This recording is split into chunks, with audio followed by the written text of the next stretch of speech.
We continue tracking the latest developments on yesterday's circus accident in Providence. We're learning a lot more about the performers who fell to the floor of the Dunkin' Donuts Center as they are continuing to recover from their injuries this morning. This as officials decide whether or not to have tonight's edition of the greatest show on earth go on as scheduled. Eyewitness News reporter Andrew Adamson is tracking the latest outside the Dunkin' Donuts Center.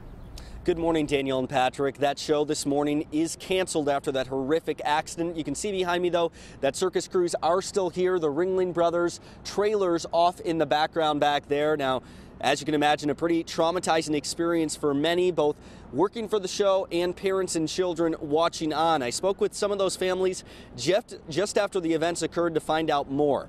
Here's a look at the cell phone video that shows you what happened right before the accident occurred. You can see the act that Ringling Brothers calls the hair hang. 8 female performers hanging from a metal apparatus suspended about 25 to 30 feet in the air by only their hair. Moments later, something went terribly wrong as that apparatus fell to the ground, seriously injuring those performers and others on the ground. Eyewitness News has chosen not to show video of the fall due to its graphic nature.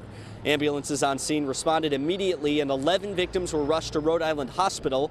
That's according to hospital officials. A scary scene for both parents and their children. He ended up saying, "Oh, Daddy, what happened?" And I explained to him, the thing fell and they got hurt. It was really sad. Were you scared, Mommy? She's like a little traumatized. Now we have a list of the victims' names. This comes from our news partners over at the Providence Journal. Victoria Medeiros, Whitney Neves, Samantha Petard, Victorilla Lyakova, Diana Costa, Jaleesa Segrera, Stephanie Neves, and Svetlana Balancheva.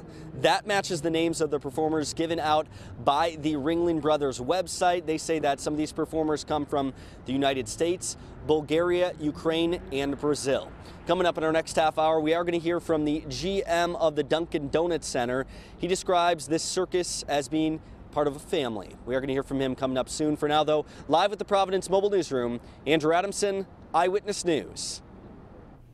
This is not the first time a performer has been injured during a Ringling Brothers show here in Providence. We dug up a Providence Journal report from 1985 about a South African aerialist who fell 30 feet to the floor at the Providence Civic Center, as it was known back then, cracking 3 vertebrae. Providence Journal also reported in 1998 that a performer known as the Human Cannonball landed in her net the wrong way at the Civic Center and broke her ankle. And here's more of what we uncovered while looking into the safety record of the Ringling Brothers and Barnum and Bailey Circus. Back in 1994, a circus performer was killed during a performance in St. Paul, Minnesota, after the long chiffon scarf she was twirling on, 30 feet up in the air, gave way. While searching the online database of the Occupational Safety and Health Administration, also known as OSHA, we also found that in 1993, an elephant trainer was crushed to death by an elephant at a holding pen in Williston, Florida. In 2006, Ringling Brothers was fined $1,575 by OSHA for failing to guard floor and wall openings in Toledo, Ohio. And in 2011, Circus reached a settlement with the state of Nevada after being cited with that same violation. Stay with Eyewitness News for continuing coverage of the circus accident. We'll continue to bring you updates throughout the day. Plus, you can also find extended coverage anytime on WPRI.com.